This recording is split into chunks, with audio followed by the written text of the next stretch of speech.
Eleksyon na naman. Laganap na naman ng fake news. Pati na rin ang mga nagdedebate dahil sa hindi pagkakaparehas ng kandidatura. Habang ako, wala. Chill lang. Hindi ko nga alam kung boboto pa ba ako. Kasi parang wala namang nagbabago. At isa pa, nagkakagulo lang. Kaya ano pang silbi ng isang boto ko?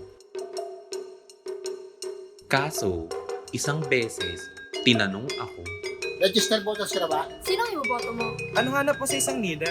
at wala akong nasagot. Kaya, sinimulan ko mag-research from a reliable source. Uy, akala niya from TikTok! Ang komplikado pala, pero mahirap kung sa kaalaman ng katotohanan. Ang daming issue. Si ganito raw, trapo. Habang ito naman, lutang daw. Tapos si ganito raw, magna. Wow! Magnanakaw. Sinubukan ko namang tumingin sa TikTok. Grabe, ang daming propaganda.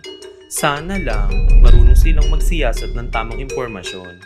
Ika nga ni Donald Miller, in the age of information, ignorance is a choice. Ako, ikaw, tayo ay may karapatang bumoto. Kaya maging matalino at bumoto ng tama ngayong eleksyon.